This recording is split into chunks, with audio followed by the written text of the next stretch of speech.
I can guarantee we'll go over the mayor and council this morning.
We apologize for the delay.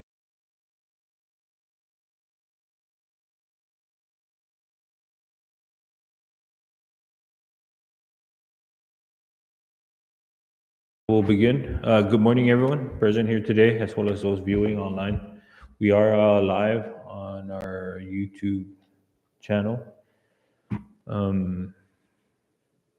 We currently have 5 members present, and we have the quorum to proceed with today's committee meeting. And so with that, I call this meeting to order. It is now 10:14 a.m., and we are here at the Tinian. It is August 5th. And to introduce the members present, we have, to my far left is Senator Karina Magofnia, the Vice Chair for Fiscal Affairs. To my left, Senator Carl King Neighbors.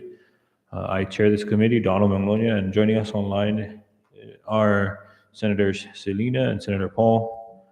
Senator Jude will be here shortly, and Senator Dennis is hereby excused. With that, can I get a motion for the adoption of today's agenda? All right, motion was made and seconded. All in favor, say aye. All opposed, say nay. Motion carries.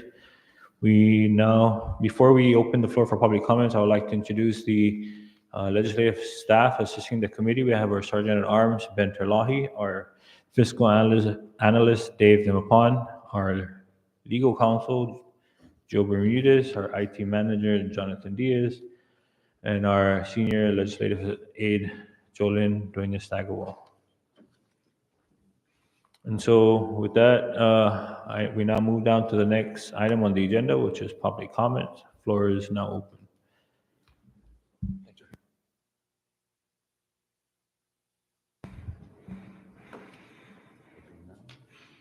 All right, looks like there's none. And so with that, we close the public comment portion of the agenda. If there's anyone who would like to make any public comments in the afternoon for the remaining agencies, we'll go back to public comments after recess. Next item on the agenda is the introduction. Again, good morning, everyone. Today, the Tinian and Aguiguan's budget request that was submitted by the municipality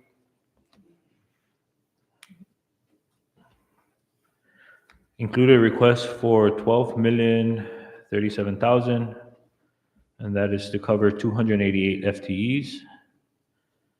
And of that, 2.2 million was requested for operations, to include some of the larger items: office rental, repairs and maintenance, machinery and equipment, vehicles, fuel and lubrication, supplies for operations and communications. And of the 12,662,000 is requested for utilities. However, the governor's proposal allocated 6.7 million for 281 FTEs. 6.4 was allocated for personnel. And then we have the 1% for OPA, and then 250,000 was allocated for the utilities for the entire municipality. Up first, we have the Office of the Mayor. The Mayor's office submitted a request for 3.3 million, but only 2.2 was allocated. The 135 FD request was maintained. However, of that, about 34 of those positions are unfunded. However, the governor had maintained that those positions, in the event other sources may be used to cover those. And I stated again, the 250,000 was allocated to the mayor's office for utilities for the entire municipality. And so to start things off, I invite the mayor and any of his staff to join us here to provide his testimony. This time I recognize the mayor, and additionally, I'd like to also recognize the Tinian Municipal Council. We have Councilwoman San Nicolas and Councilman Cabrera. Thank you for joining us. Mayor, you have the floor.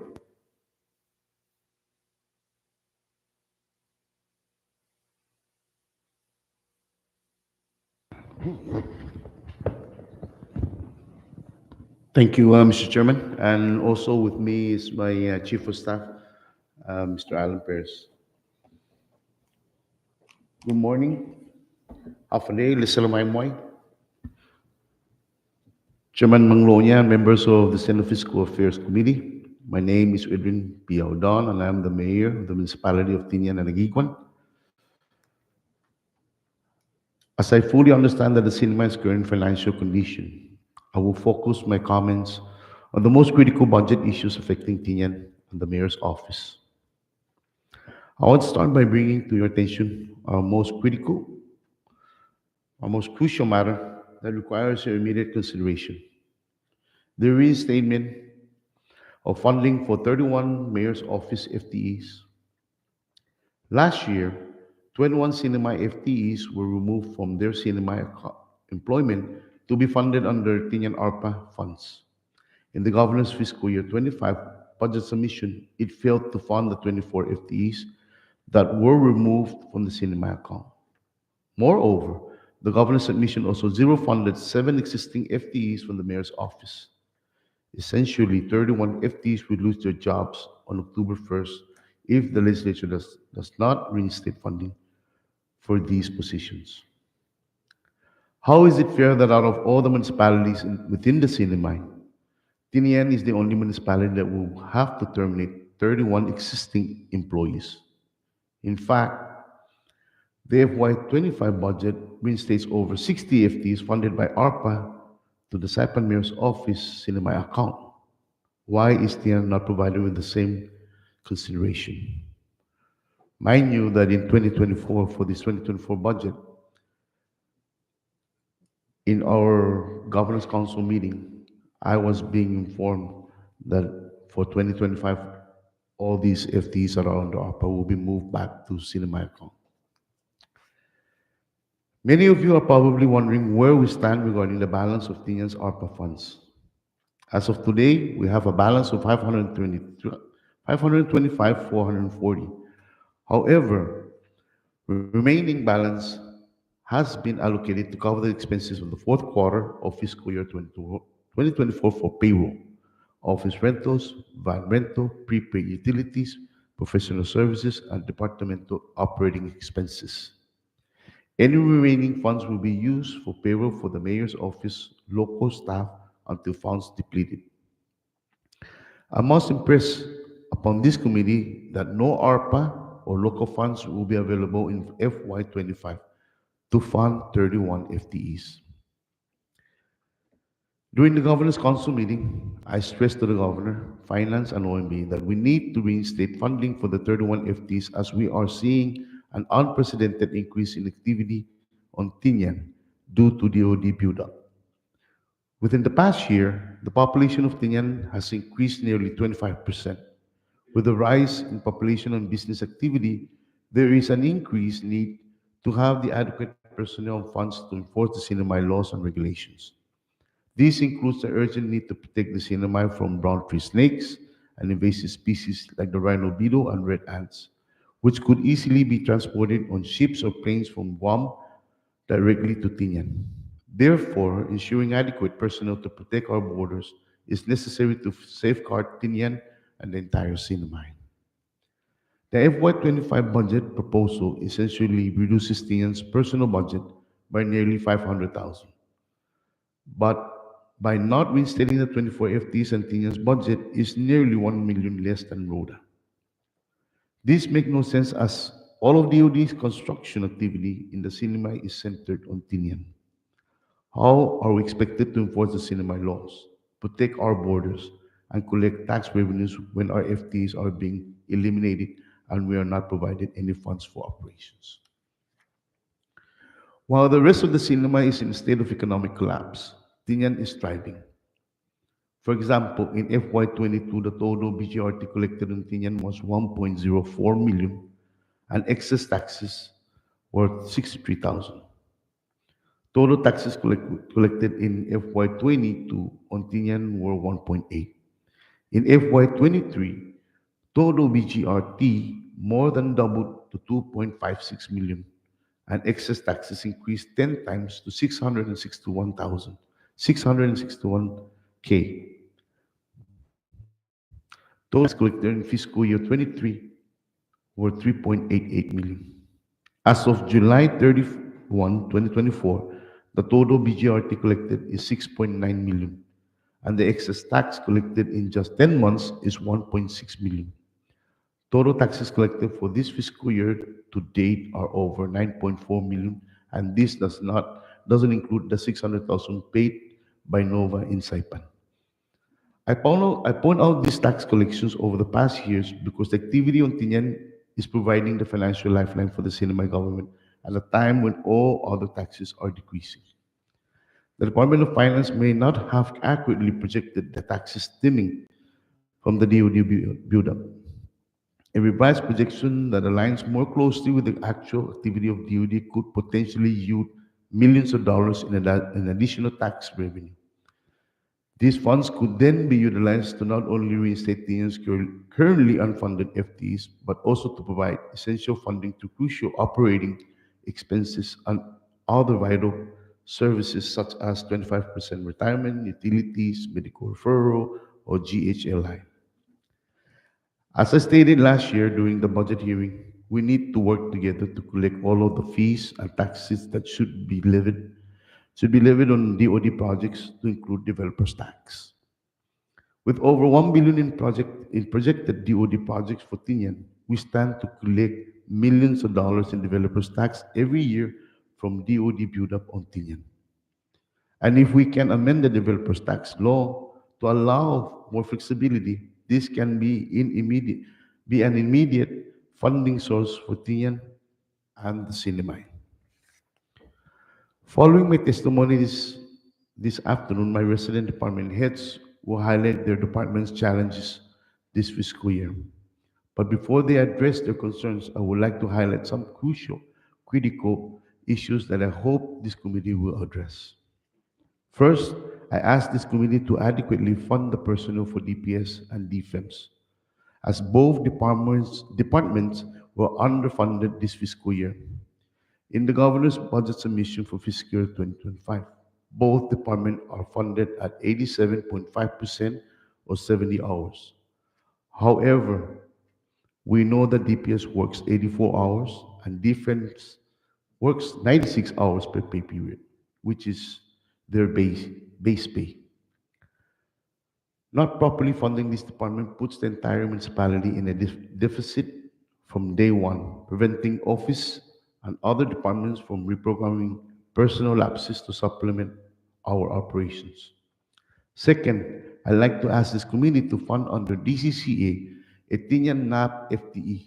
Although NAP has 54 FTEs in Saipan, we were recently informed that there is no funding to continue Tinian's only FTE. Moreover, many of the departments like Finance, Commerce are trying to fill their FY funded FTEs, but the governor's proposal either eliminates or zero funds the position in FY25.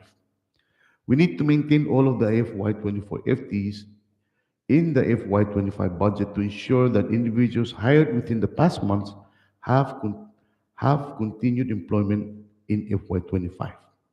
Or in the case of Commerce, insert in administrative provisions the flexibility to fund personnel under the anti-tobacco funds.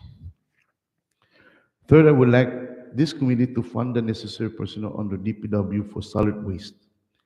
With the increased DoD construction activity, we must have the required personnel in place to ensure that solid and hazardous waste disposal complies with CNMI, BCQ, and EPA rules and regulations.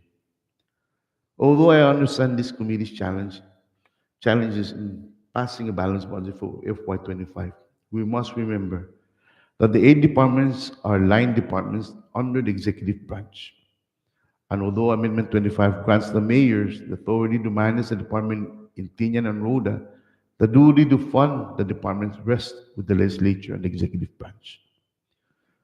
For FY24, no CNMI funds were provided to Tinian departments for operations, and because of a projected deficit, no funds were available through reprogramming.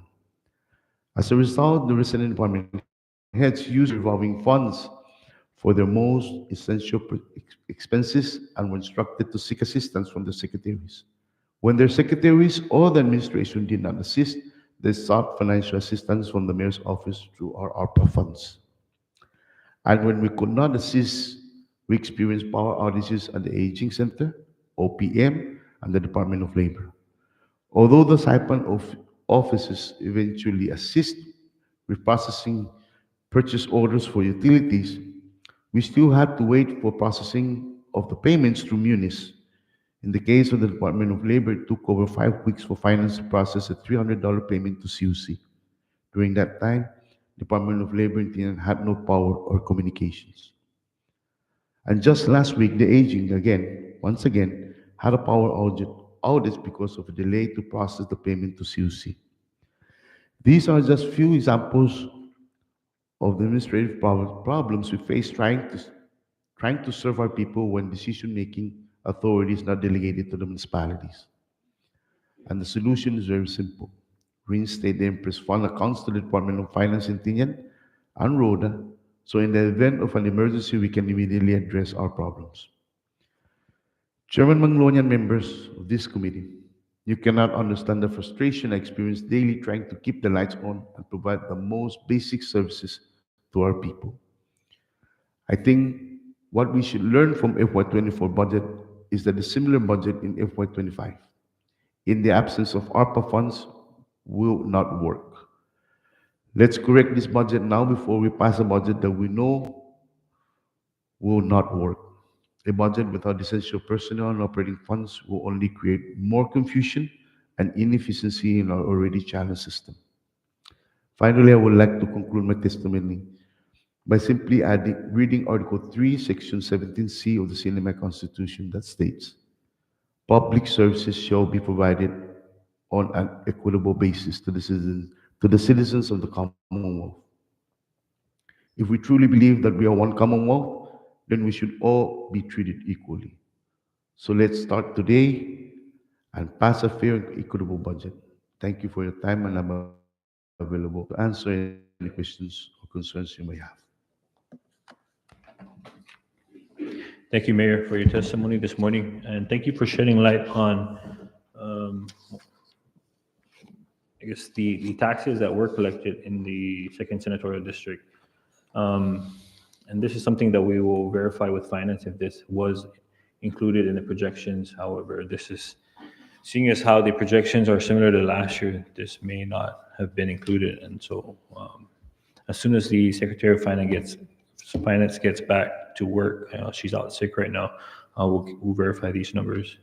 You mentioned that you have about 525,000 left in your ARPA funds. Are any of these funds obligated to cover, at least for the remainder of the year, any of your personnel? Are you talking the remainder of the fiscal year? Remainder of the calendar. You know how it expires in December. And so I thought OMB said that the ARPA funds were extended to December 26. Right. Okay. So the 525,000 that we have available now will take the current local FTEs to the end of September. And that also includes our office rental for the 3 departments, our van rental for the guest house, professional services, and also given the fact that almost every department, their revolving funds have been completely depleted, now the pressure on the ARPA funds to take care of departmental expenses have ramped up considerably. So our estimate is at the end of fiscal year 24, September, if we're lucky, we might have a balance of about $40,000. That $40,000 will then be used for the remaining local employees, the mayor's key staff local employees. Hopefully we could stretch them to the end of the calendar year. But with the pressure on the department's operating expense needs, even that is going to be very difficult. Okay. What revolving fund accounts are under the mayor's office?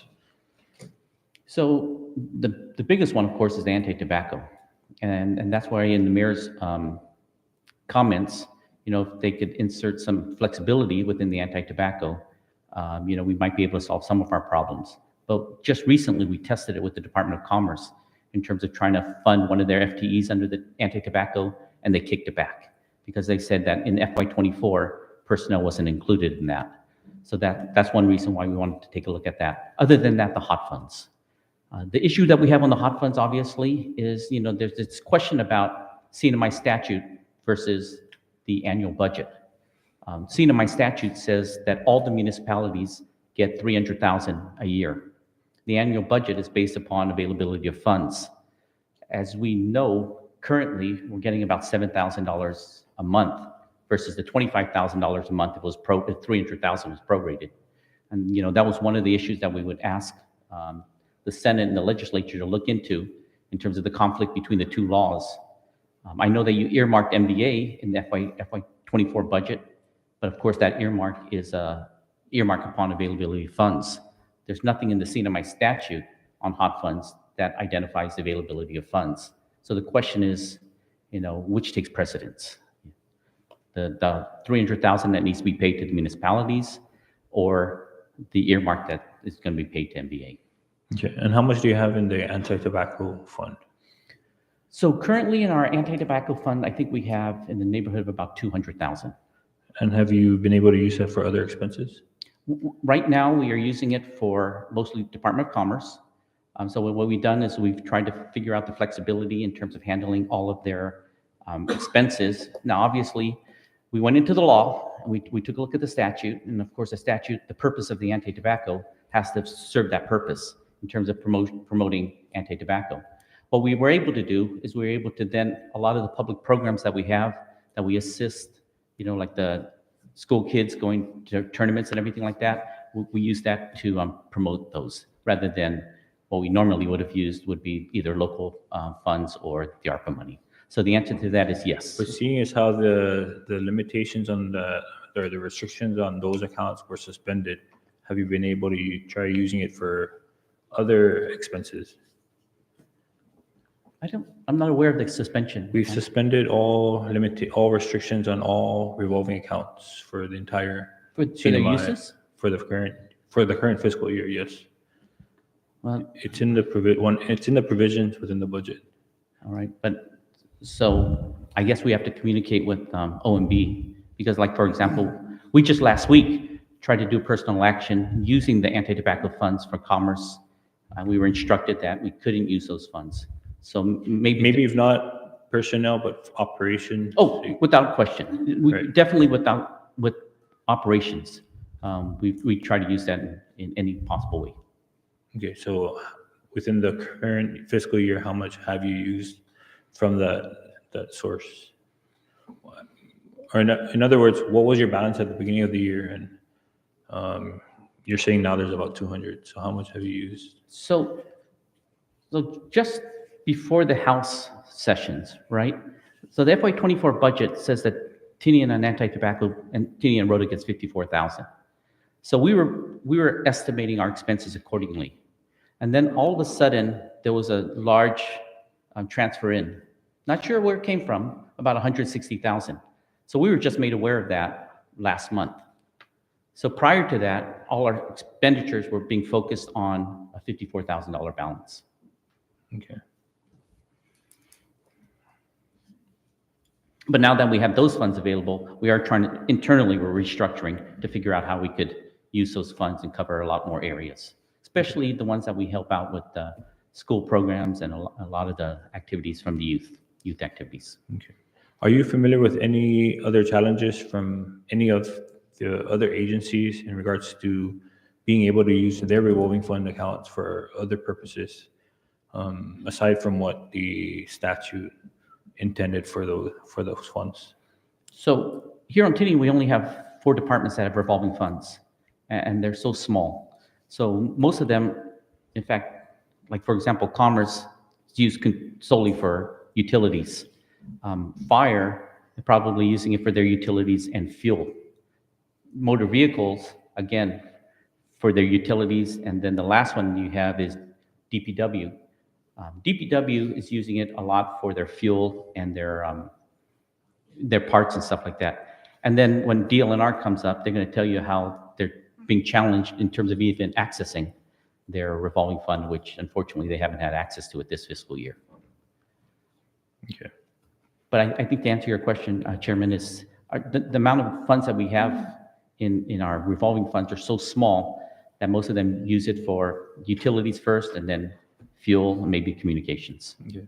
Can't really go But now beyond with that. the 200,000 that you mentioned that you have in your revolving account, I think this is something that you could consider using to cover some of the operational expense for next fiscal year. And this is a discussion, and we've had requests from other agencies to maintain that provision for the next fiscal year to allow for the municipalities to tap into those funds to address some of the operational needs. From the revised budget, and correct me if I'm wrong, I'm looking at least 38 in total unfunded vacant positions. Is that correct? Or have you filled some of those positions already? So, okay, so when you look at the mayor's, you're talking about the mayor's office? Correct. Okay. So here it says 135. So just so everyone knows, what the 135 is actually 125 and 10. The 10 goes back all the way to FY 23, and that was the ones that were ARPA funded. So those are gone. So then we look at the 125. So of the 125, we have 34 that are unfunded, and then 7 that are $1 funded. So the way we look at it is essentially 41 positions that are unfunded. I only see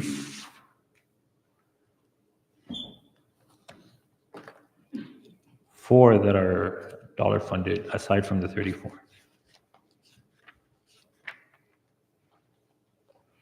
So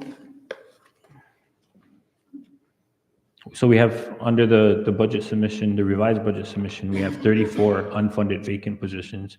Right. We have 2 planning and budget assistants and 2 mayor's departmental assistants. I don't have that document. I have the original governor's budget submission, which had 7 $1 funded positions. That's the governor's proposal. Yeah. I've got This the was original a, governor's proposal. this is a revised budget. So we don't have a copy of that. Okay. Maybe at the end of the day, so it's on our website, it's on the legislature website, on the main page, just to verify your numbers. And so, but what you're saying to me is that you have, of the 125, 34 ARPA funded, or sorry, 34 unfunded in addition to, or the 7. Of the 135. But if you wanted to take a look at just the 125, then it'd be 24 plus 7. That was the 31. Because we don't count the 10 that were strictly ARPA funded. Once ARPA was no longer allowed in the budget, then those were excluded. I mean, they're still in here, but they haven't been funded since this entire administration. So what's your total request for the mayor? So our total request is go back to the 125. 125. Fund the 125. Okay. And what are you showing on your calculations, the difference of those unfunded positions? So we know that So if they've allocated 2.6 already for the funded positions, how much are you requesting for the unfunded? okay, so we know the 24 from last fiscal year was 525 that we transferred out for those 24 positions. We were estimating, and I don't know if Bernie has the exact number, but we were estimating that you take the 525, you add about 150 on top of that For the 7? yeah. That would be the number. We could give you the exact number, but that would Okay. be the estimate. So we would need 531,000.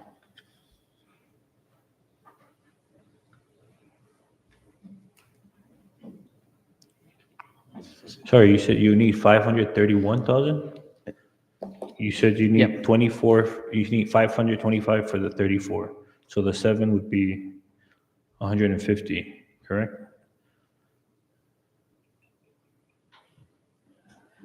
So 675, or, This is the, yeah, this is the 24th. The 24 is 531,277.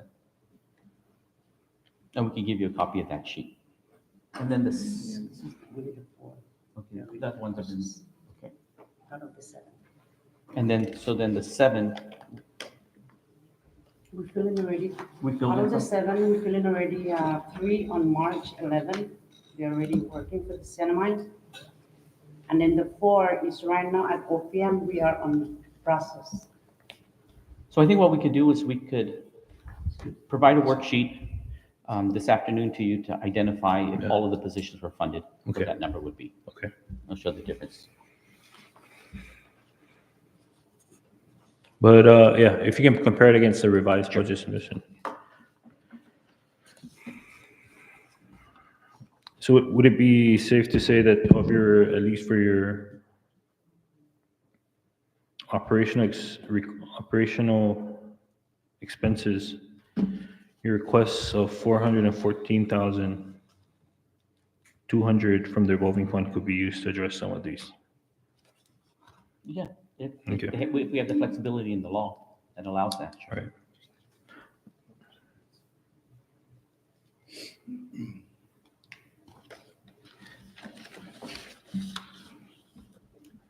And I know you mentioned some concerns regarding other agencies, and we'll address that when those agencies come before the committee. And so at this time, I recognize any members for questions. Recognize Senator King. Thank you, Chairman. And good morning, Mayor. Good morning, Chief. I just wondered if you could provide us an accounting of how much ARPA was spent on different departments, operational needs, rentals. You did mention that there's, how many rentals under the mayor's office currently? Mayor's office is one rental, One. right? So right now, we're taking care of the mayor's office, finance, and labor. And do you know the total amount in FY24 that you spent on those needs?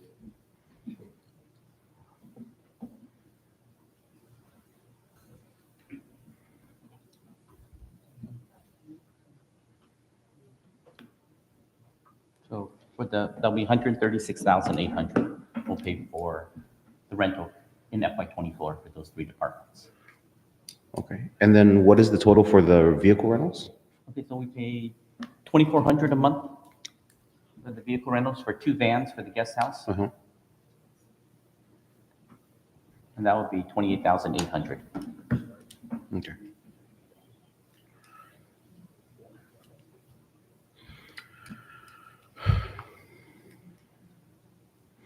Are there any other expenses that you guys have tapped into ARPA to assist any other agencies with that you guys didn't go over today? Oh, yeah. And So- if you could elaborate. Sure. So for labor, the number 1 expense is their rental, $1,000 a month. Finance, fuel and rent, and their communications, because they don't have a revolving fund. DPS, we assist them with their utilities.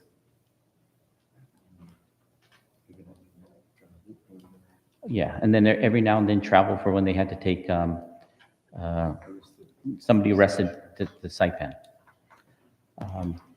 So if you were to tap into the anti-tobacco funds, how quickly, just on operational side, would you go exhaust that $200,000? If that was our only operational funds that we have, Yeah. 4 months maybe, Exclusive of any utility expenses. exclusive of any utility expenses. Because the biggest expense will be fuel. So when you look at DFEMS, DPS, the mayor's office, and guest house, not even talking about DPW in terms of whether they can access their revolving funds, that in itself, you're looking at, I mean, you're almost looking at the entire amount just for fuel. Of the 24 employees, could you elaborate on their job titles? Are these going to be just like, what are the salary ranges for the employees for the 24? We can let Bernie answer that. Okay. Yeah, I think Bernie knows that. Yeah. Okay. But Bern, do we know where they're assigned to? Yes, I know where they're assigned. Just that. So the average salary on them would be, well, most of them are 19,000, a few in the low 20s, and then I think we have one or two at 30,000. So when you take the 24, I'm not exactly sure what the average salary is, but we could find that out for you. And I do know you guys have made efforts to try to find grants to supplement some of the employment. Could you tell the committee a little bit about that? So we have two grants that we're currently working on. One is a Fish and Wildlife grant, and we're the sub-grantee through the University of Washington. That's a reforestation project up in the Northfield. But that one is a grant that, although we have identified in the project worksheet a possibility of about 12 employees, 12 to 18 employees, that's spread over 4 years. So even if you break it down, maybe about 4 employees a year, and initially it'll be less because it'll be the nursery activity. The other one that we have is the REPI grant, which is the reopening of the Tinian Trail and reforestation of indigenous plants. We hope that goes soon. I think we might be able to hire as many as 18 when that one is fully in process. And most of those are going to be field workers. Okay. So, absent any additional funding in the revised budget submission, how long would the mayor's office, just the mayor's office, be able to keep the lights on, the rentals, the vehicles for Saipan, liaison? What's your burn rate for that? Okay, so for the mayor's office alone, I think what we need to do is we have to add first the mayor's office, finance, and labor, because the rentals. So right now, we don't even know how we're going to renew the rental contracts, because we can't sign off on them using ARPA funds, because there's no ARPA funds, and you can't sign off on them using CNMI funds because it's not in the budget. So we're kind of like in a situation right now that we have to figure out the rentals, given the fact that it's just 2 months away. We also want to impress upon the committee that Department of Finance rentals, along with the mayor's office, is probably the most critical, because with so much activity here in Tinian, once those rentals become vacant, the contractors are going to come and take the properties. So then we wouldn't even have a place to put them.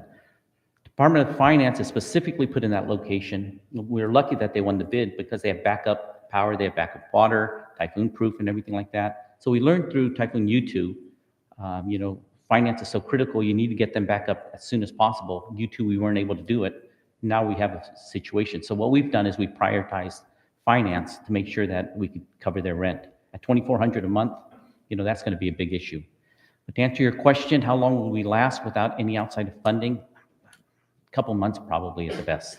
So just to further clarify, it is important that we keep all the rentals, especially finance, because of the fact that because of the increased influx in contractors, businesses coming in, trying to do business. In the event that you lose that contract or that rental lease, then it's almost out the door completely. Right. Thank you for now, Chair. I yield. Any other member? Recognize the Vice Chair. Thank you. Can I just say something that what Alan has stated in regards to the RIPI and the University of Washington grants, those we're still mitigating with them and trying to really push through with those grants, and I hope that we move forward knowing that it gets approved. No, we cannot really just say now that it's guaranteed. We haven't really officially signed all the documents that is needed to really push through this project, this grant. Sure. So it would be irresponsible for us to put that into the basket, right? Is what you're saying? Yes. Okay. Thank you, Chair. Thank you, Mayor. Thank you, Chairman. And Good morning, Mayor, and to your Chief, Perez, Mr. Perez. Thank you for your testimony this morning. It really helps paint a picture of where we at and what are some of the challenges that your municipality is experiencing. Similarly to what we heard in Rhoda, I see the similarities in treatment. uh, you know. So I would like to premise my questions based on the budget request that you have submitted to the governor's office. And so please know that when I ask questions in details or ask for specifics is to really understand what the needs are of your municipality and to ensure that those information are taken into consideration when the committee comes to deliberate and decide, how much funding to allocate to your municipality based on the very little money that we have for us. So this is an opportunity to help us understand whether or not the request that you have submitted is actually understated, right? For me, my priorities are for the police and defense to ensure that that safety is our number one priority for your municipality. But we'll get to them at a later time, and we'll focus on your budget request. So I will start with the personnel up on top. I see that there was a zero request for overtime, and I just wanted to clarify whether any overtime was incurred in this fiscal year. Okay. So that takes care of that. Then we go down to operations, and under fuel and lubricant, there's a request for 78,000. Can you help us understand what is your monthly average expense for fuel?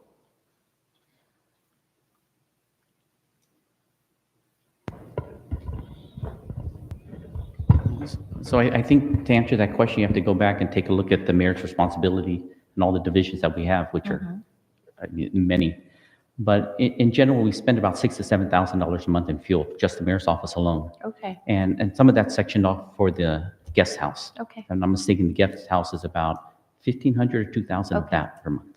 Thank you. And I appreciate that because when I look at what was submitted for 78,000, it's within the ballpark figure of what you guys spend on a monthly basis, right? So that helps justify the numbers that are on this report versus, we've had some budget hearings with other departments where they couldn't really justify what those numbers were. So I really appreciate the clarity on that. Next, supplies of $30,000 per month. I'm assuming that it says operation. So again, I understand that the mayor takes care of a lot of the different departments. So right, per year. So I just wanted to understand, like, what's your average expense for operations supplies? 'Cause, I mean, to me, 30,000 seems a little understated, but I could be wrong. So this is why I'm asking. You're right. So in all honesty, in FY '24, I mean, we really just concentrate on like 4 major expenses. And then everything after that is, on case-by-case basis. Sure. So, obviously rental comes first, communications, our fuel, and then our utility prepaid, we still take care of that, which is about $5,000 a month. So then anything after that, our goal in FY '24 was to, reprogram down from our personnel lapses. Unfortunately, as the mayor stated in his comments, we didn't have access to personnel lapses in FY '24 just because of the situation with underfunding DFEMS and DPS. That's why that was our number one issue to bring to the attention, because if that could happen, if you could properly fund DPS and DFEMS on their base payroll, their base time, then that would open up the ability for us to get a little bit of money through, time and attendance and, the short time that positions are vacant. And then we would push it down. But for right now, I mean, operation supplies is almost a luxury. We don't even think of that anymore.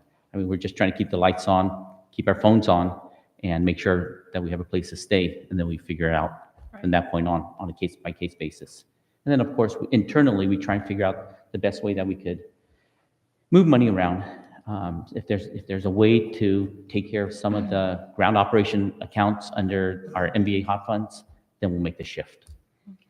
So, it's very, very strategic in terms of how we get through week by week, based upon, what the situation is at that particular month. Thank you for that. Under rental vehicles, there's a request for 28,800. Can you just elaborate on what that is? Those are the two vans at the guest house. Oh, okay. Yeah. Okay. Okay. And then I believe I heard earlier that the office rentals are expiring in a couple of months, right? And seems like I think it was zero funded, if I'm not mistaken. Hang on. That's correct. Right? And so, I mean, that puts you guys in a really bad predicament. And I believe that was one of your critical requests, right, Mayor? If we can consider allotting or allocating some funds for your rentals for the 3 offices. So you got your office, the labor, and finance. Correct. Okay. And then the hot tax, we really need to get to the bottom of that, right? And truly understand what the law mandates versus what, what funding is available, and really try to bridge the gap on that. Yeah. That's all I have for you, Mayor. Thank you. Chair, I yield. Thank you, Vice. Recognize Senator Jude.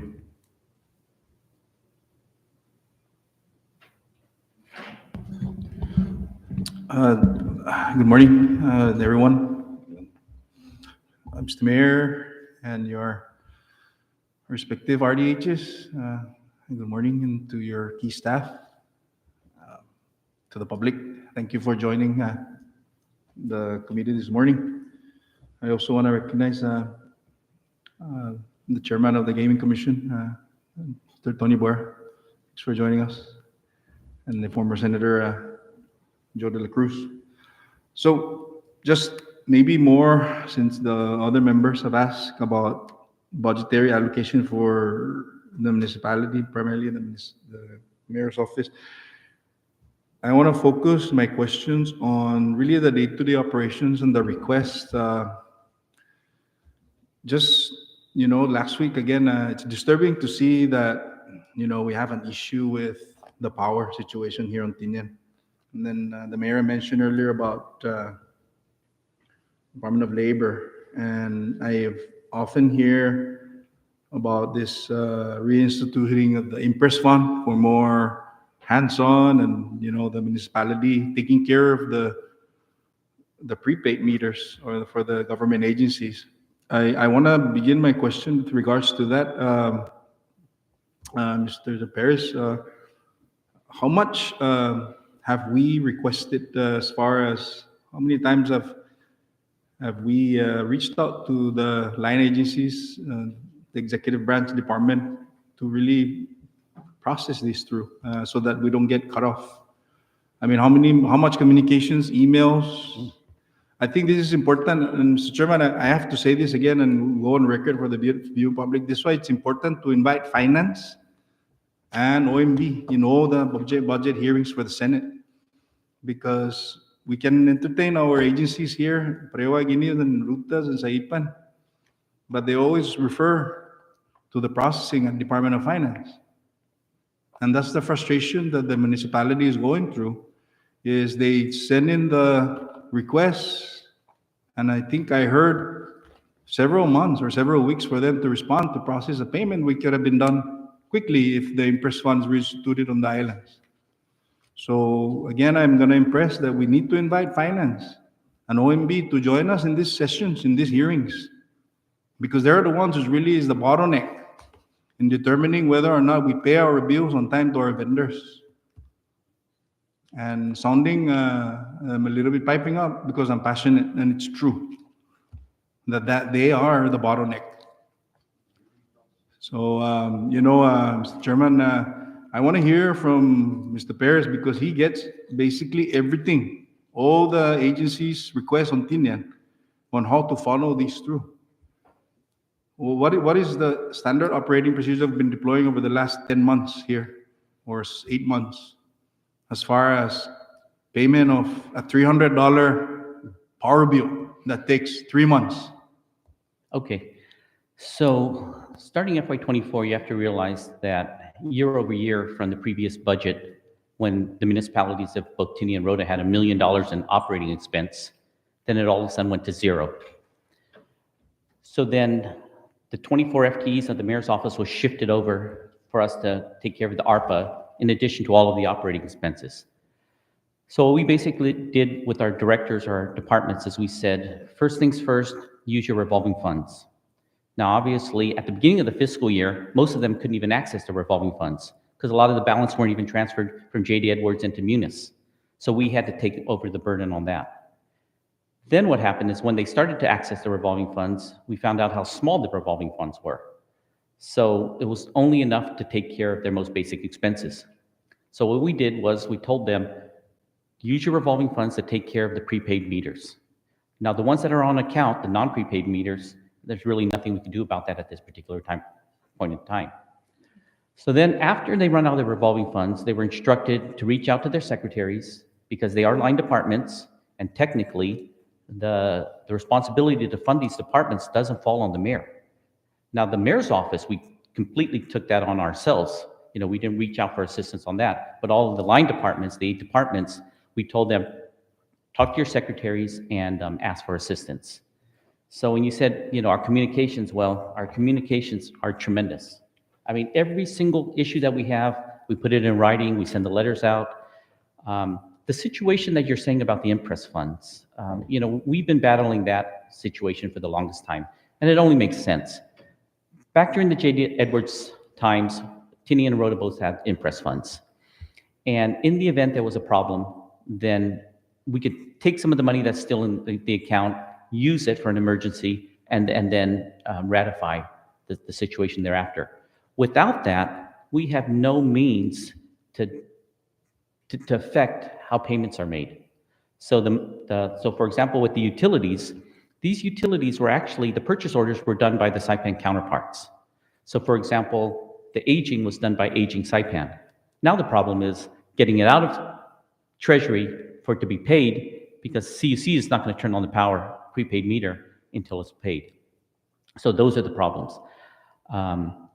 So then after they run out of their revolving fund, if they don't get any assistance from their departments, secretaries, then obviously they have to come to the mayor's office.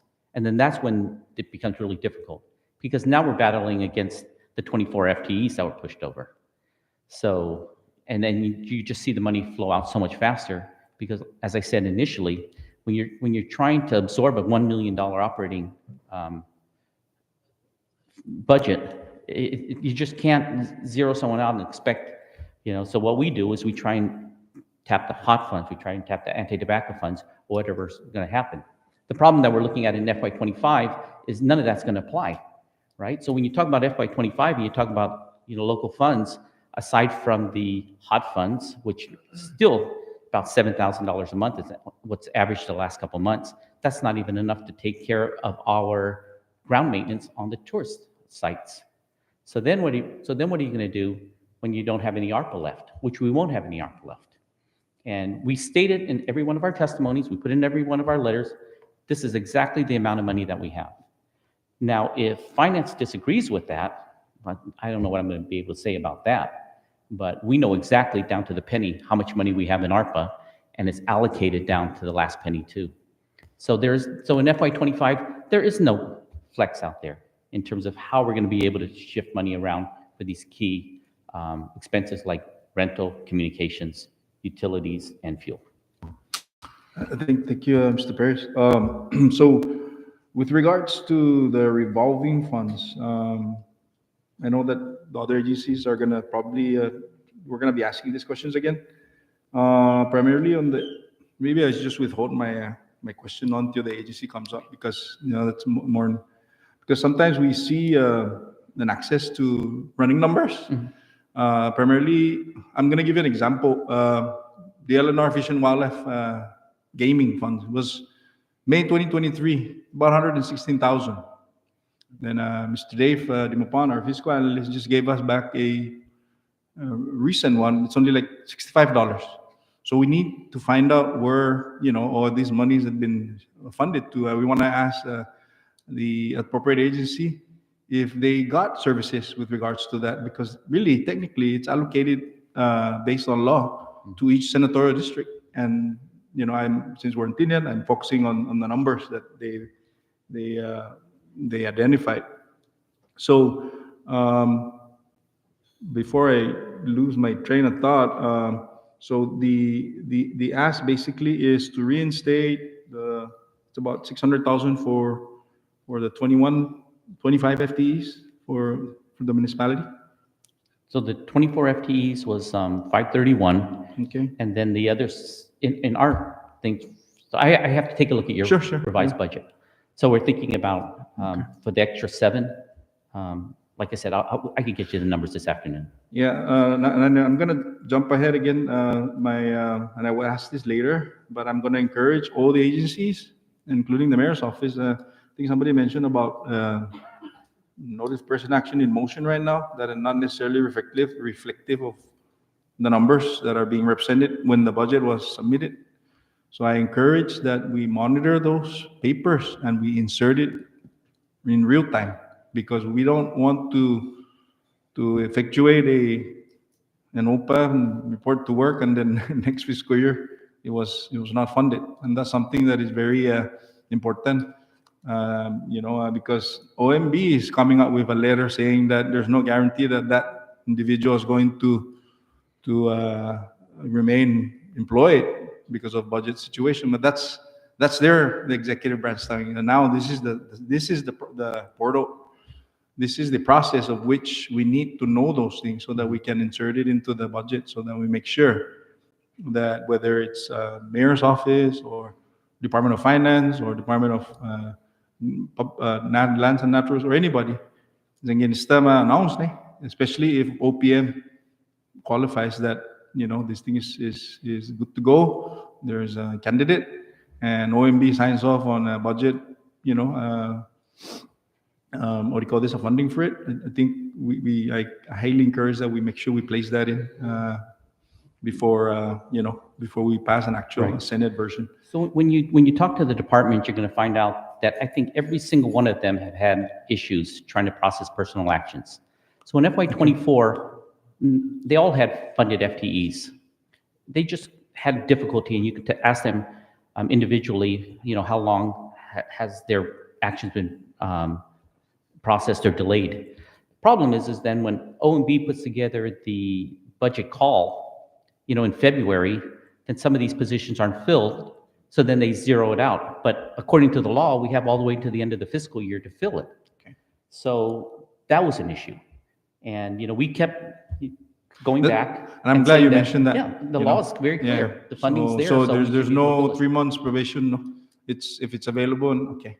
Right I'm glad now in that you FY25, mentioned we'll that. Yeah. figure out with the legislature whether we could keep them. But I think that the difficulty that we've had over the last year and a half in terms of filling some of these most basic ones, when funding was available, that was the first issue. And then obviously the funding wasn't carried over into FY25. So maybe Mr. Mayor Mr. Perez, can you just enlighten the committee if and Mayor, thank you so much for highlighting the gross revenue tax and over the last 3 fiscal years, calendar year. But can we say it on record? Does this collection reflect central finance right away, or do we have to transfer the money up there? And say, for example, you log in 10 million here today. Does it reflect on Saipan right away as $10 million?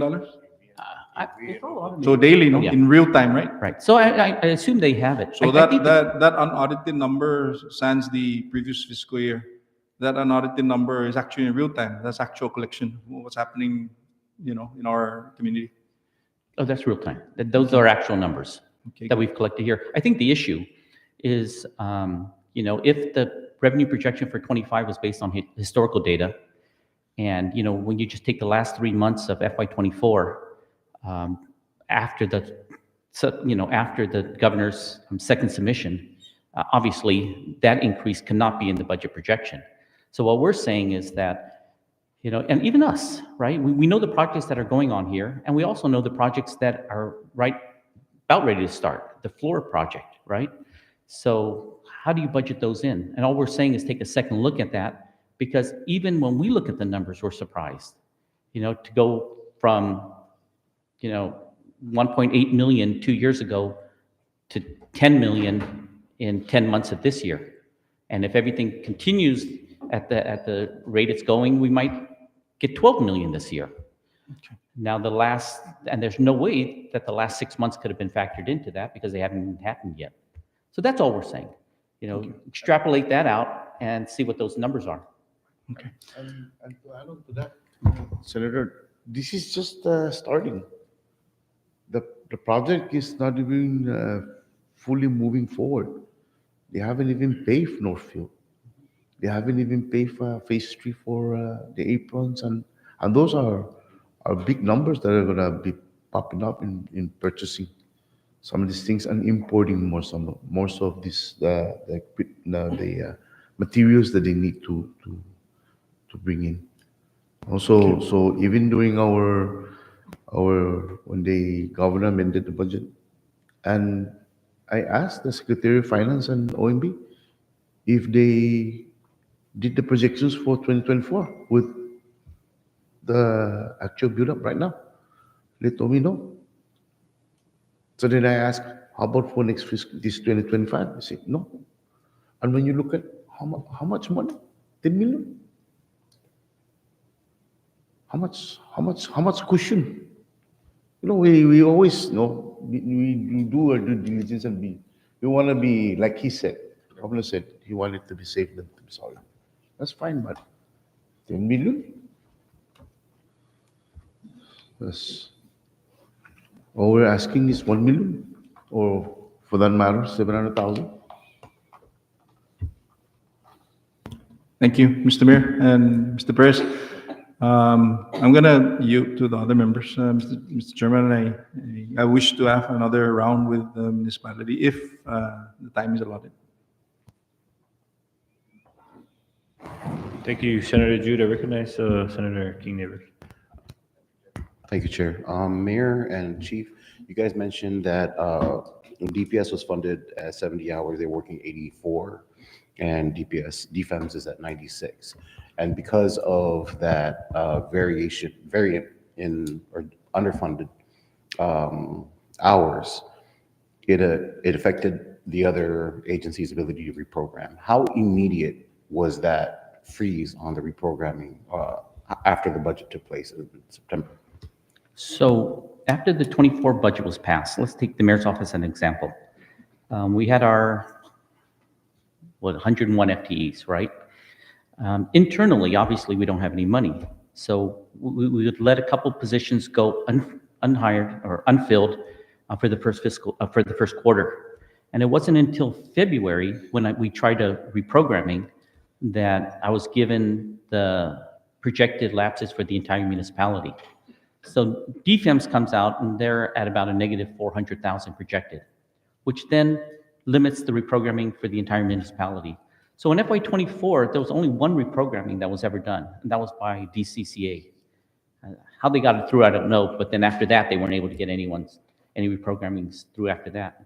I'm not aware of any other departments, just because the entire municipality was at a deficit. And that's why what we said is if you properly fund DPS and DFEMS, because a lot of these departments have personal lapses.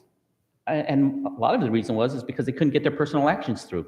So but then they couldn't use the money for the operations. So in any way you look at it, and that's why the mayor said it just doesn't work. The system currently just doesn't work. The way the budget was set up in '24 and the way it was executed, it doesn't work. Because even when we try to take care of our own, expenses, we couldn't, because the only source that you have available, which was the lapses, weren't available. Thank you for that. And also, lastly, could you give us an estimate of how much you've received to date on hot funds? I know that the statute is 2% or 300,000, whichever is greater. Right. So you had mentioned earlier in your testimony that you're getting about 7,000 per month, but you also mentioned that that's the past couple of months. So Right. could you give the committee an idea of how much hot funds you've received to date?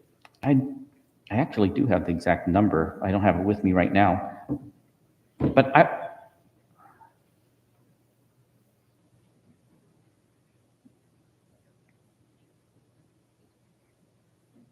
I think it averages about 7,000 a month. In fact, the mayors, from all three municipalities, wrote a joint letter. And I don't know if you guys received a copy, and this was about 3 or 4 months ago, bringing up this issue. Because even during the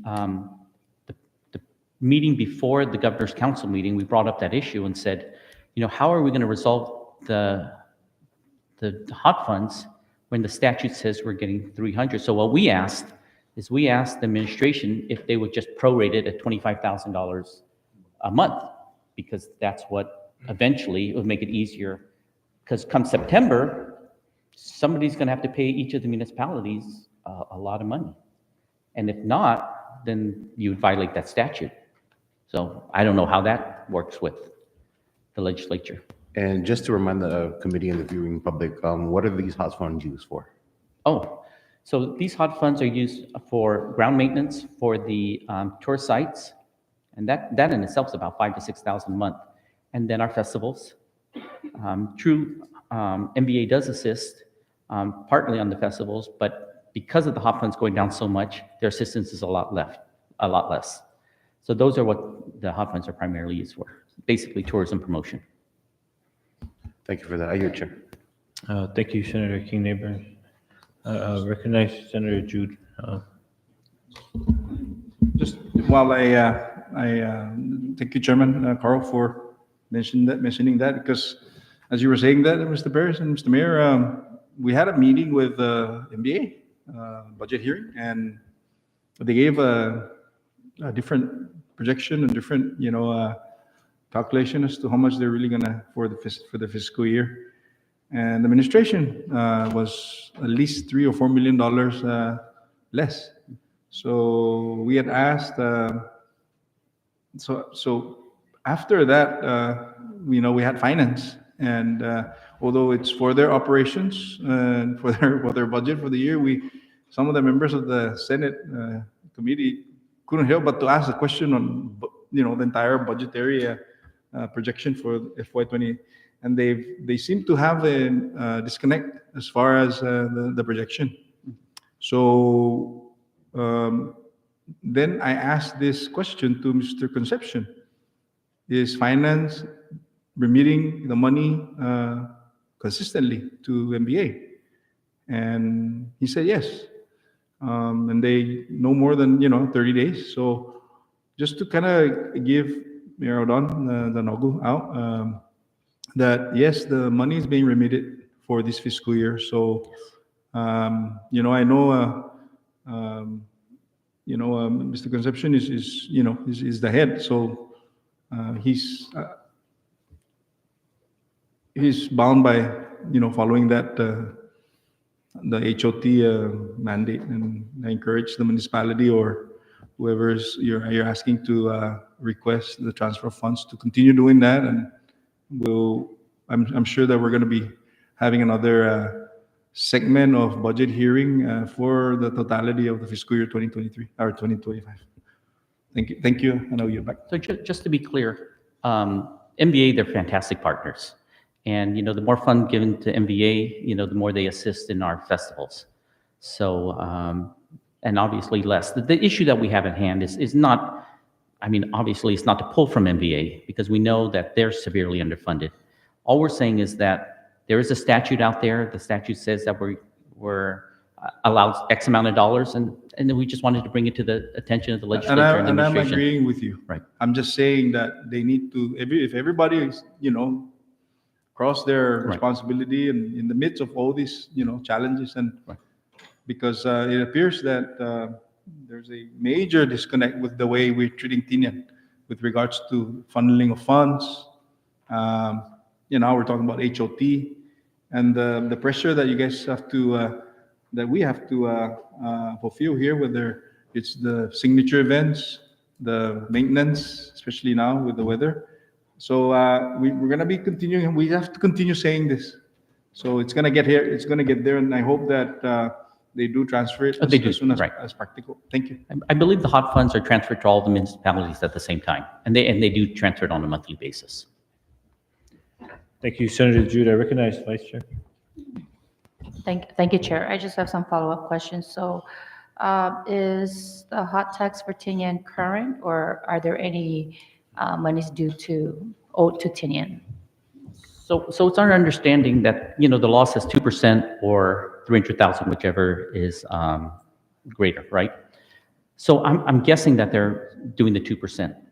Okay, So we don't know what the number is going to come until we receive it, and they enter into Munis, and then we can view it at that point.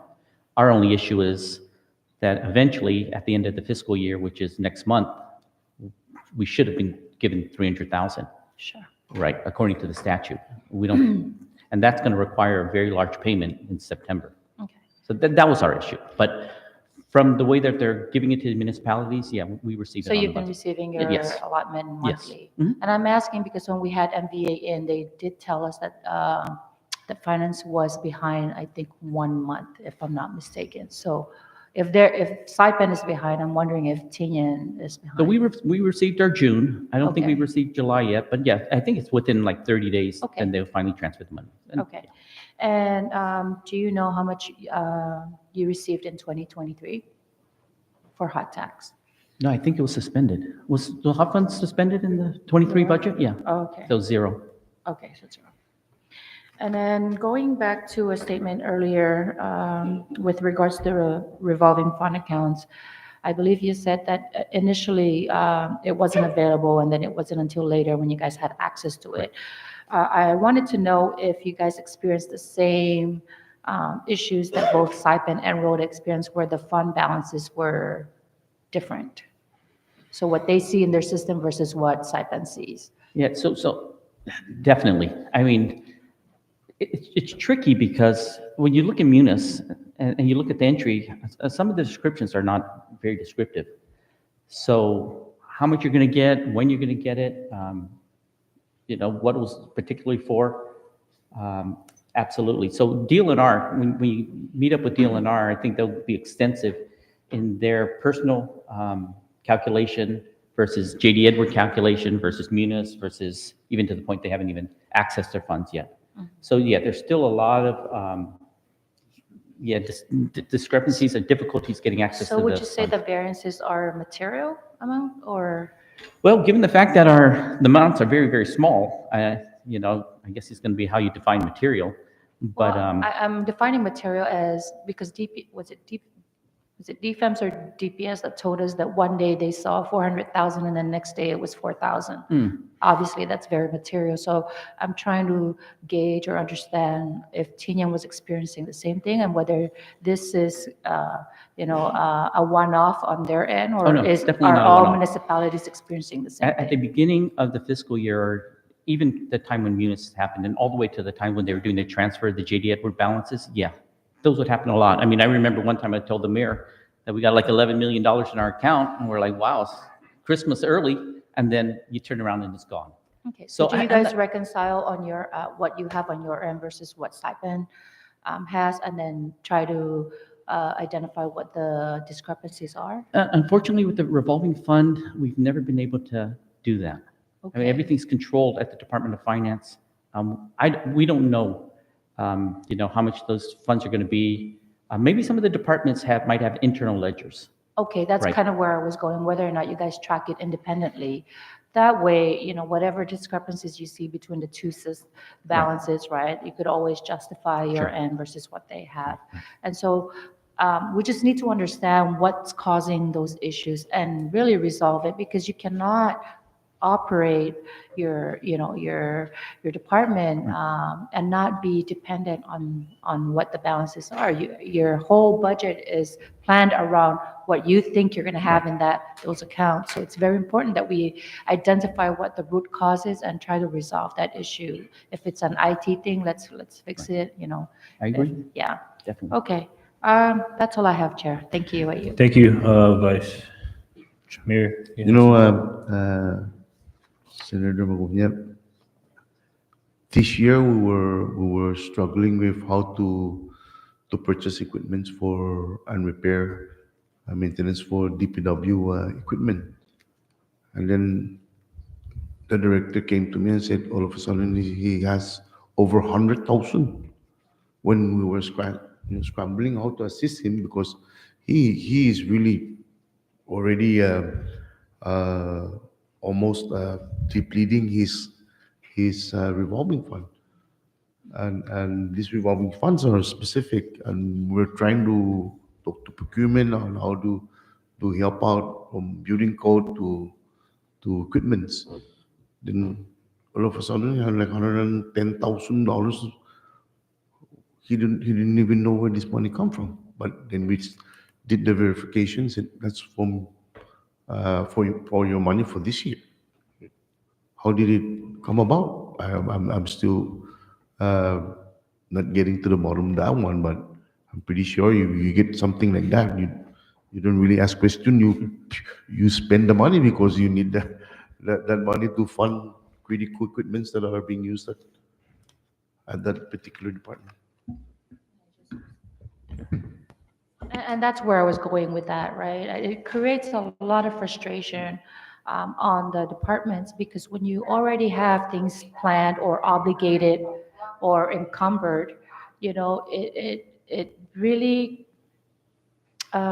creates that issue because you've already planned to purchase things, and then when you go through the whole process of submitting your purchase request, budget has been verified and confirmed, right? You have the funding source, and then when you get to the actual procurement of things, it's no longer available, and that we cannot be operating that way. So we just really need to understand where the disconnect is, and try to fix it. Yeah.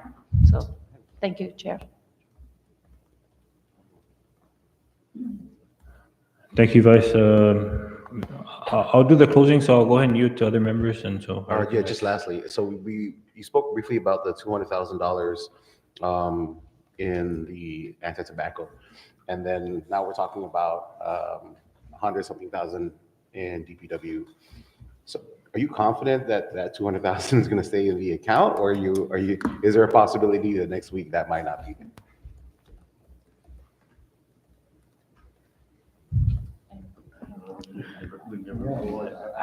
Okay, you know what? Like the mayor said, And the only reason why I asked is because we're, as Chairman had alluded to, we're looking at it as a vehicle, right, to help supplement some of the funding shortfalls. So again, that's the only reason why I asked, because if it's not certain that should be there, then maybe that's something that we need to reevaluate. well, it's our position, hopefully, that it'll stay there. Where it came from, not really sure, because as we all know, in FY24, the amount that was supposed to be given to us was $54,000, according to the FY24 budget. And then this big amount came in. But if that can be there, then definitely. But then again, we would have to put in the administrative provision, the flexibility to use it outside of the anti-tobacco program. And if that could be done, then we could take care of Commerce's issues and some of the other, and the mayor's office also. Thank you. At this time, I recognize Senator Paul from online. Buenas, thank you, Chairman. Thank you, members.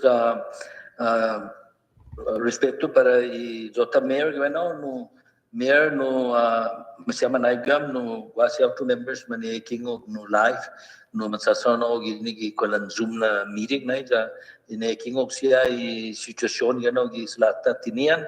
Ja esta taungo kasi challenge no siguro jo na para na challenge jani Mayor Mommy is the road na. So malagi jo Mr. Chairman, to ask our budget analyst to please look further into the points raised up by the mayor and Mr. Alan Paris. I think they're talking about lapse funds and the heart, and I'm glad that we got to understand a little bit more of this. And also, revolving funds.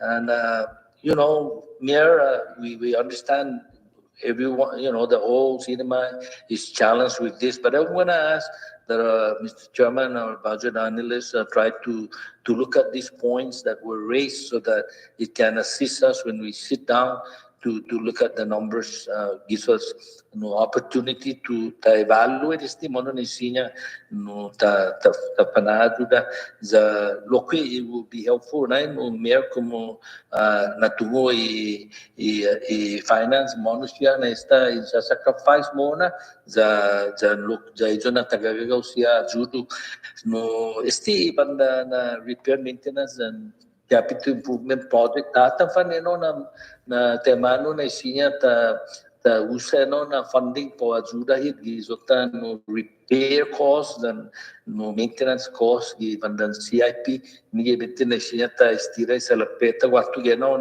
za no para federal program siya na funding gina siya ta estira mas fondota na very limited ja no malago jo lo que mas vai compreender por este lapsis pues taza no beti si jota anole su o plan pesticida su mais informação ja e comitê sinya maina mas ja dali temano ne sinya mana ajuda pues taza no mesep ko mai gi no gaya zo na no making of the listo lo que vai até na oficina na wen ne sinya wa judo. Thank you, Mr. Chairman and members.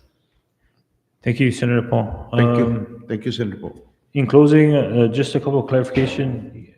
Can you just repeat what you mentioned earlier regarding DPS and DFMs? Are you saying that they're operating at the austerity level? Is that my understanding? They are budgeted for the austerity level. For the current fiscal year? And for FY25. Not for the current fiscal year, though. I believe, if I'm not mistaken, all law enforcement for the entire CNMI are budgeted at their full hours.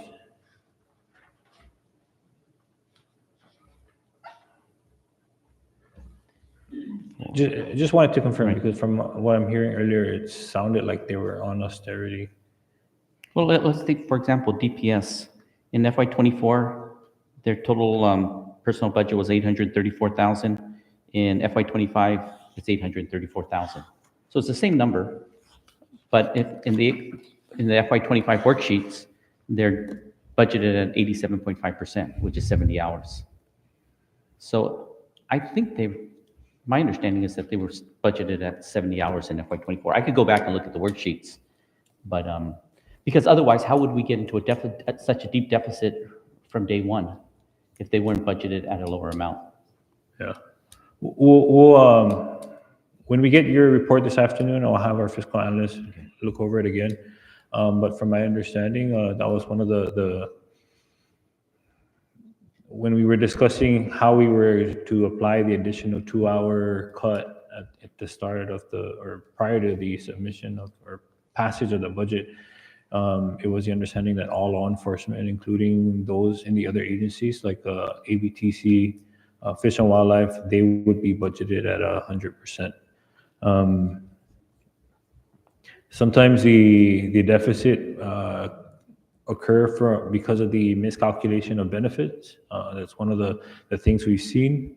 And so we'll go ahead and verify that and share that with your office.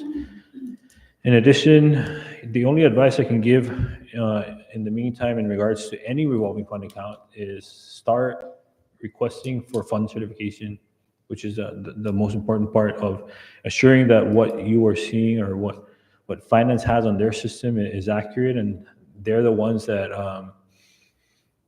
look through JD Edwards as well as Munis to determine what the true balance is. And so once all the agencies get that fund certification, then they can operate off of that. And even if the Munis is saying that there's a lesser amount, the justification could be that fund certification. So as we've seen from other agencies, there are balances from other accounts.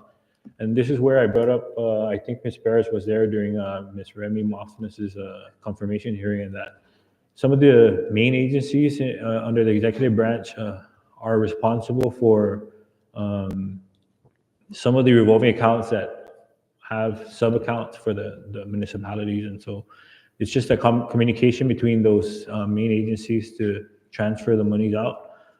Again, some were made aware that the limitations on the revolving accounts were suspended, and so they haven't really utilized some of the revolving fund accounts.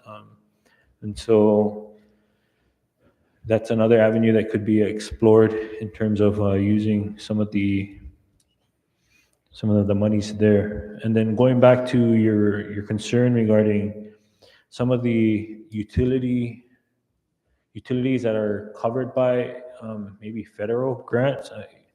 So one of the things that we've seen and have experienced with federal accounts especially is the processing time and the way things are processed through drawdown requests and when those monies actually come in. And so maybe plan ahead in submitting a drawdown request for some of your utility expenses. I think when I asked finance about the issue that the municipality had with the aging center, it was just because it was being paid out of a federal account. The process for drawdown it takes quite a while, and so. But according to finance's budget hearing, they've managed to reassign some of the processes from the federal programs so that the process of entering payments and requesting for drawdown is done quicker to assist with the agencies. But when you get the request, when you submit requests for fund certification, I also highly encourage whoever it is that will be sending those requests out to CC your delegation so that they're also made aware and that they can bring that concerns up to the committee if some of these requests are not being answered, and so we can assist in that sense. In the meantime, I think the biggest challenge is trying to address your FTE requests, considering that at least there's some monies within the revolving funds that could be used to address some of your operational needs. And so to get a clearer picture as to what the true needs are for the municipality, or particularly the mayor's office, we'll wait on your reassessment of the additional FTEs as well as the funding that will be needed to cover those FTEs. And so we'll wait for that report, and then we'll get back to you also on the law enforcement pay scale. And so so even with all the other agencies, like what I mentioned with ABTC and labor law enforcement, if you have that position, though, are they operating at the austerity level or at a full-time level? Okay. So that's something that we'll verify also on our end. And yeah, something. At this time, I recognize Senator Jude. Thank you, Mr. Chairman. And I know normally the chairman would close off, but just again, going back to the operational side of things, Mayor, as far as obligations to vendors, how are we addressing that basically? And what's the rate of especially if it's coming from the CNMI obligations, what's the rate of response with regards to the local vendors here that are partnering with the municipality to make sure that the services is delivered? What's the timetable? I mean, is it? So I think the first issue is with so limited funds for operation, I'll be lucky if I approve one PO a week currently, because it's just no money. I mean, there's some departments behind us who I don't think has processed a PO in the entire year. Prior to that, the disconnect was horrible. And I think it goes all the way back to you two.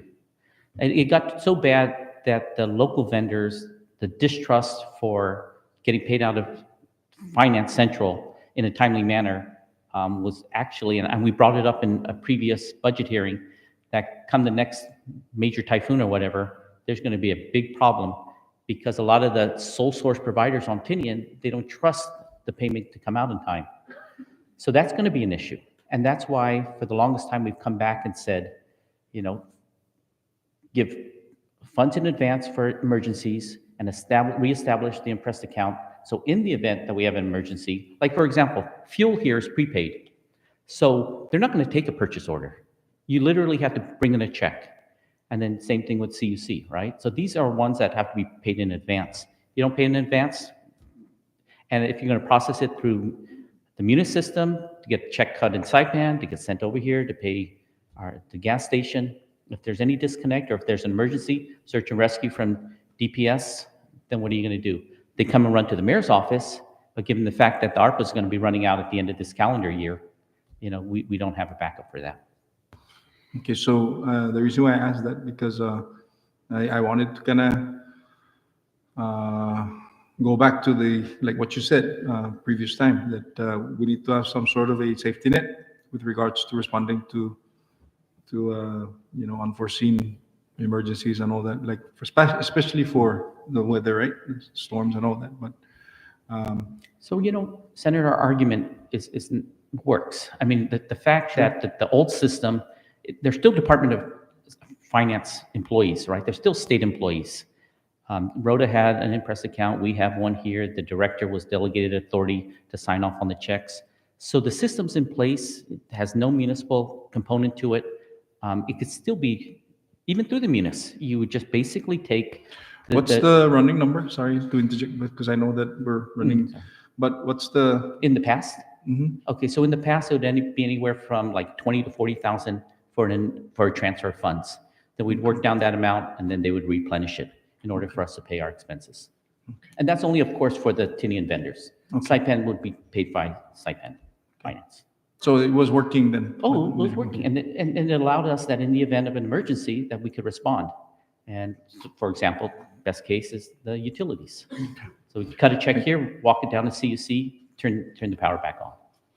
Okay, thank you. And I again, I'm going to continue focusing on that kind of line of questions, Mr. Chairman, because this is the challenge, no, that the municipality is going through right now. I guess us as decision makers here in the legislature can take heed on the recommendations and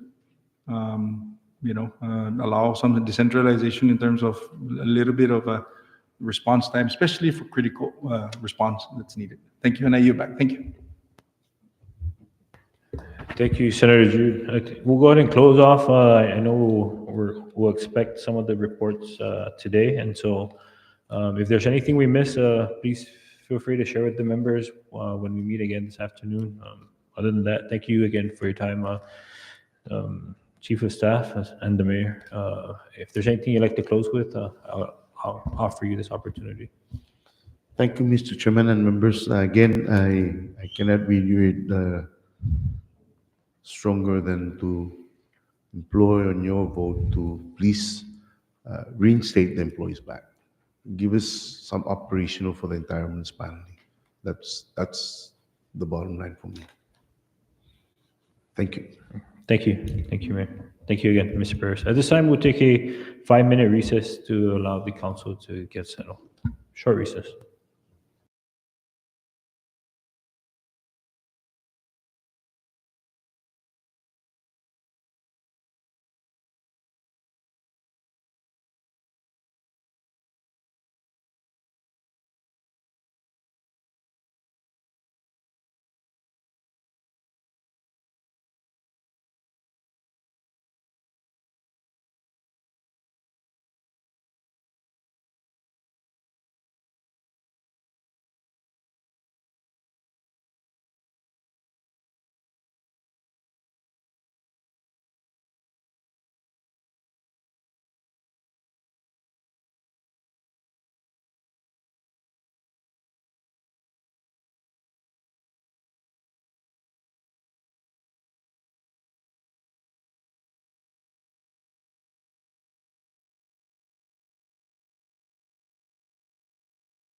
Present with us is the Vice Chair, Ms.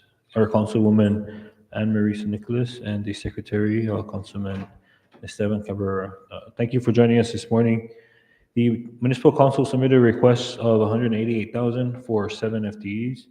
The governor's budget proposal maintained at 7 FTEs, but with the austerity measures being applied, the proposal came down to 175,000. So there's a 35,000 reduction based off of the request.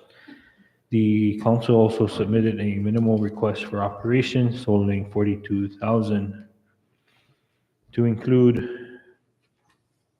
expenses for travel at 3,000, machinery at 5,000, fuel at 10, operational supplies totaling 10, communications 3, official representation 5, freight and handling at 1,000. And so at this time, to elaborate on the request and to provide any opening statement, I recognize the Vice Chair.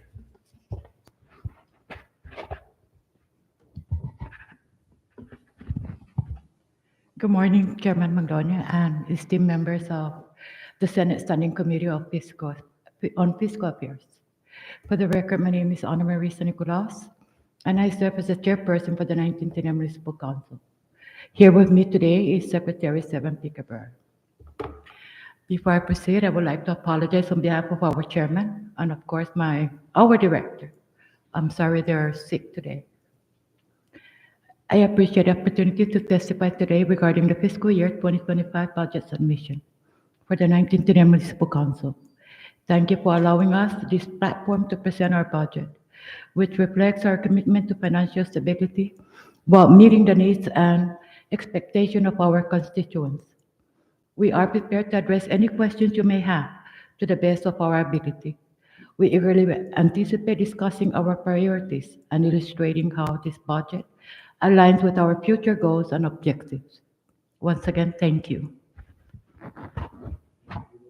Thank you, Councilwoman. I see that on your budget request or the governor's submission, there's a vacant position. Has this position been filled? Yes. In fact, the employee just started last month. Okay. And while there hasn't been any operational funding, how has the council operated in the current fiscal year? To be honest, it's the mayor's office been helping us. How much would you say have you received in operational funding from the mayor's office? It's mostly for fuel, actually, because we've been providing transit for our clients here in Tinian. Transit? Yeah, we're operating the transit. Is this a quota van? Yes. And okay, so have you received any assistance from quota? No. Okay. How much do you expect to need for next fiscal year to continue operating that service? We submitted for 10,000. And this is solely for the quota van? Yes, and for our outside project. Okay. What do your outside project consist of? We're maintaining our Tinian Little League baseball field and all the bus stops around the village, Okay. and even in Marple Valley. We have 14 bus stops. Okay. And where are you guys housed at? I'm sorry. Where are you guys situated at? Where's your office? We're together with Department of Land and Natural Resources. Okay, so no rental costs No. there. Okay.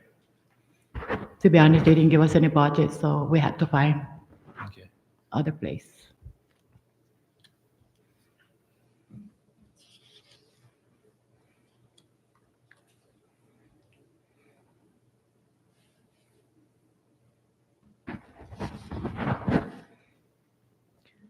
Okay, at this time, I recognize any member.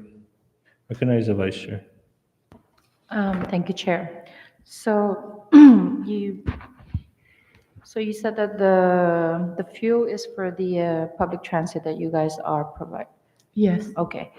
And have you asked CODA for funding assistance for these transportation services that you guys help provide? I believe we did, but I'm sorry, it's our director's not here, so I'll do my best to answer. Okay. We haven't received any. So, So you did submit a request for yes, funding. yes, we did. How many times would you say you requested? And to whom directly? Forgive me, I can't. Okay, that's okay. Maybe if you can get the information to us at a later time, Yes, please. I can help follow up with that. You know, I believe that, is it within your scope to provide the service, the public transportation service? Or is there like an MOA or an MOU between? Point of clarification, sorry, Vice Chair. I think if I recall correctly, and now I'm just thinking about it, the similar situation with Rhoda is that the MOU is that they'll provide the van provided that the municipality takes care of The the fuel? Oh, the okay. fuel, yeah. So there's an understanding then, so, okay. All right. Okay, so that kind of takes care. I was gonna ask about the $10,000 request for fuel, but that answers the question why. You did ask for $3,000 for travel. Can you just elaborate on what the plan is for travel? Would this be for inter-island travel or Yes, ma'am. off-island? Okay, okay. I mean, it's minimal. I'm not questioning that. No, We just it's need okay. to understand what. And then also there was a request for $5,000 for machinery, tools and equipment. Can you let us know what do you plan to purchase with that?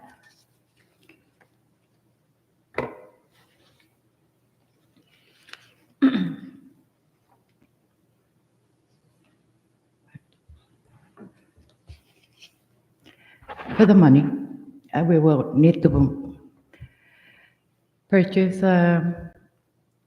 more bush cutter, riding more.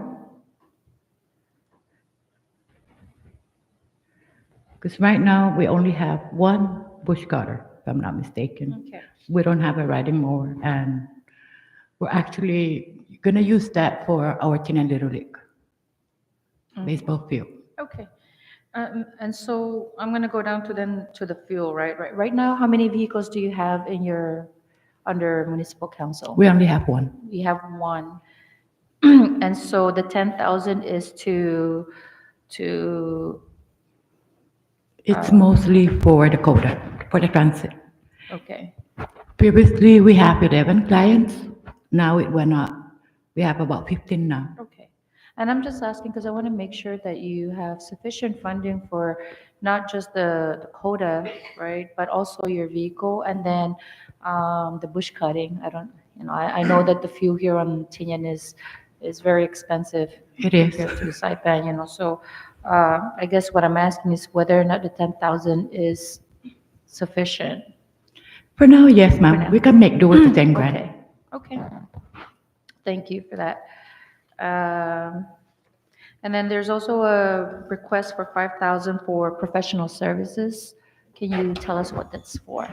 Okay, that's for our legal counsel, if we ever need it. Because as of now, we don't have. So legal counsel on retainer or legal counsel? Yes, ma'am. Okay. So you guys don't get anyone from the AG's office? No. Okay. Okay. And then you have $3,000 for communications. Is this for your internet and your? Yes, and the telephone. On the landline? Yes. Okay. And 5,000 for cleaning services? Or Never mind. It's actually for official representation. Do you have that here? I don't see that here. Oh.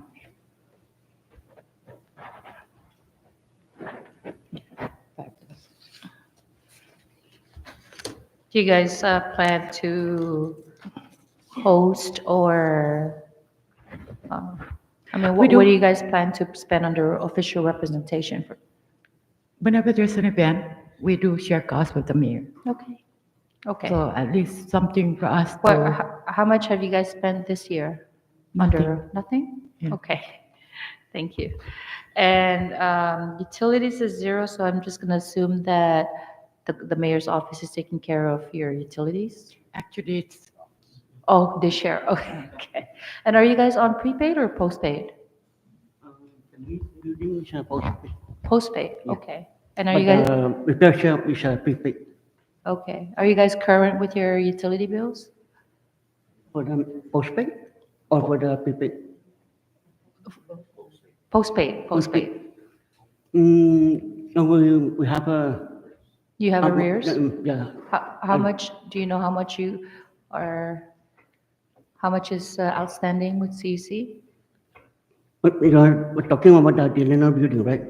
Yeah. Sure. For that, I don't have the exact figures. I have to get back to my staff Okay, handling the would building. you say it's significant amount, or like, is it under 5,000, under 10,000, under, My best estimate would be about maybe more than 50,000. more than 50,000? Yes. How far back are we looking at in arrears? The last payment was made by finance about, if I'm not mistaken, like a year and a half ago.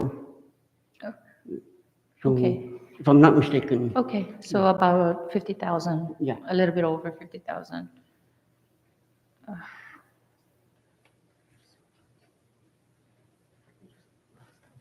Okay, yeah, okay. I just wanted to get an idea of where you guys are with But your utilities. I'll make a note and I can get the exact. No figures. problem, okay. Thank you, Chair, that's all I have. You. Thank you, Vice. Recognize Senator King-Never. Thank you, Chairman, and good morning, Council. Thank you all for your presence today. I wanted to touch on the CODA. I know Chairman had mentioned regarding the agreement that it was just for the vehicle, and then the operation and maintenance was going to be furnished by the respective senatorials. You did mention that you went from 10 to 15, correct? And how many people do you service? 15 now. 15. And what was so who all fall under that transportation that you service? You're talking about our local people. Yes, so what was the cause for the increase in? We have 4 more people, new registered clients. So Okay. the age, I'm not sure, No problem. but I know some are handicapped, disabled. We have additional that came in. So we're using that for them. We're providing that service for them. So what was your initial, when you guys first rolled out the program, what was your initial client base? Do you recall? The number? Originally? Previously it was only 11. Only 11? Yeah. And then from there it went to 15. Now it's 15. And just under the communications to piggyback off of for Leader Magovnia, you have internet and the landline. Is there any cell phones under the municipality that are issued? No, as far as I know, we don't. We all have our own personal. Okay. Thank you. Ayuch. Thank you, Senator King-Never. Recognize Senator Schneider.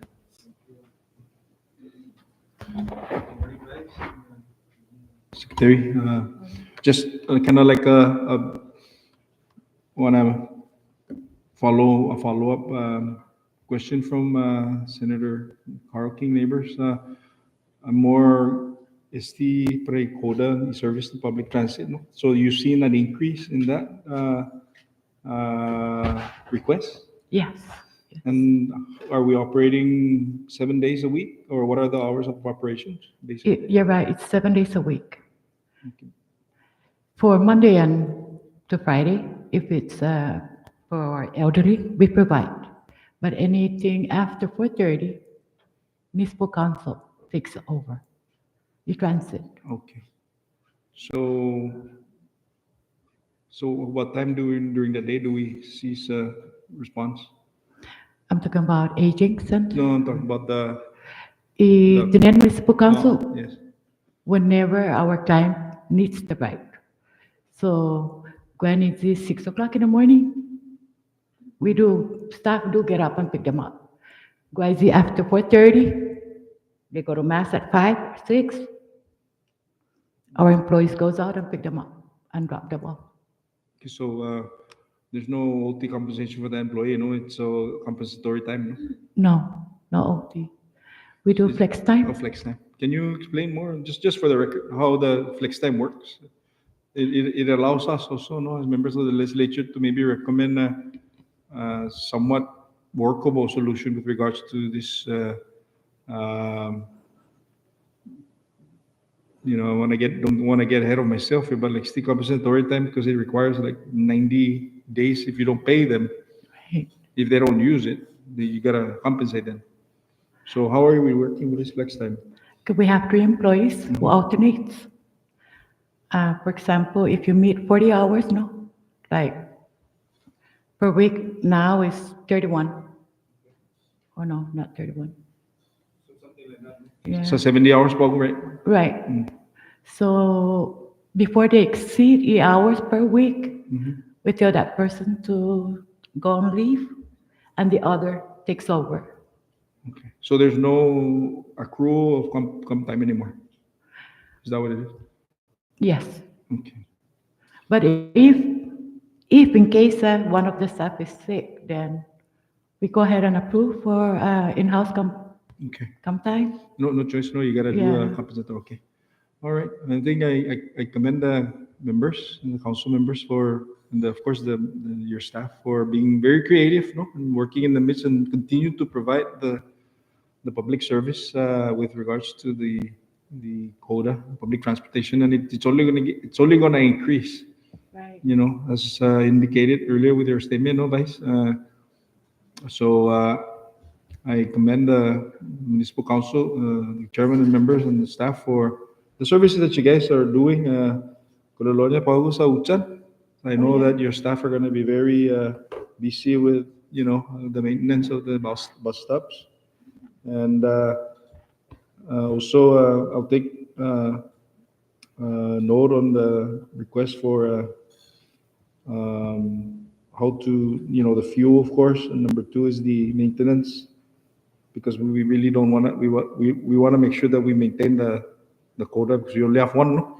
Okay. Yeah. And I really, it's really a good program, Mr. Chairman, and I want to commend again you guys for your offices for dialing up and doing this program. Thank you. I don't have any pointed questions, because it appears that what the administration's suggestion with regards to the FTE, is maybe some you don't want more FTEs or anything like that? No? Just out of To be honest, if you can give us, by all means, ma'am, we're happy low. I know, limited budget, so we understand. Okay. Thank you. Thank you so much, Vice Secretary. Senator, I would like also to add, since we're discussing about the transit ban, we not only service Manamco people with special needs, but also those who are not elder or doesn't have special needs, but who need assistance in, to be taken to the hospital for refill of their medicine. That is also one area also that we do service for those people that needs a refill of their prescription. It's wonderful. Thank you, Secretary, for mentioning that. Yeah, Mr. Chairman, you back.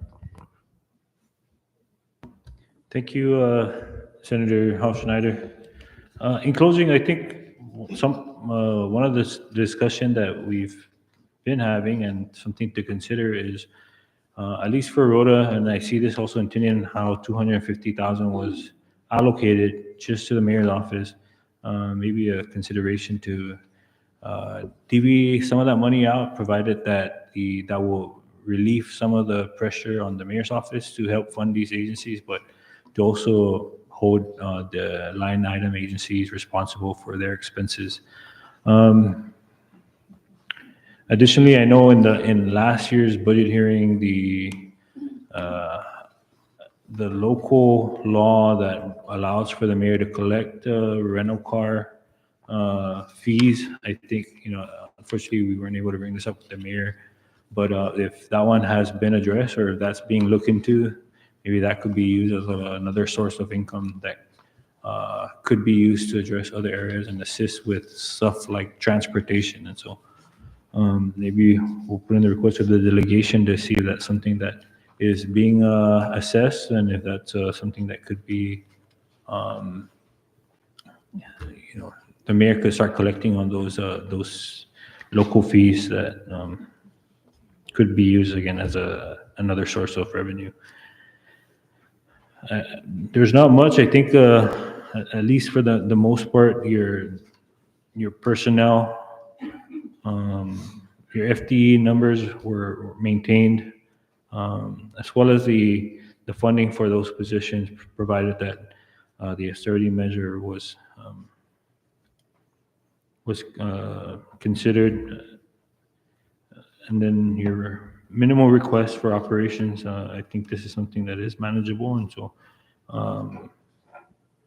if there's anything else that you feel like you'd like to bring up to the committee, whether it be now or at a later time, please feel free to reach out to any of the committee members. And so at this time, we thank both of you for joining us today. If there's anything you'd like to say in closing, I offer you that time. I just want to thank the committee for allowing us to justify some of our requests. And I do hope that we can get whatever you guys can provide. Once again, thank you. Thank you, Vice Chair and Secretary. Secretary. Mr. Chairman and members, I want to express my utmost gratitude for conducting this public hearing and hearing our side for the Budget Commission. I know it's very challenging, but I do really wish that you can provide us funding also for the operations. It's very, how should I go about, I don't know, useless is a very harsh word, giving us, maintaining the personnel. But what's the use if there's no funds for operations? How can the office really move about? So with that, again, I'm really hoping that you can provide us funding for operations too. Thank you, Mr. Chairman. Thank you, Secretary Cabrera. At this time, well, before we break for lunch, Department of Finance, thank you for your patience. We didn't anticipate going this long with the mayor's office, and so we'll proceed with finance. Let's say 1:45. So we'll recess until 1:45.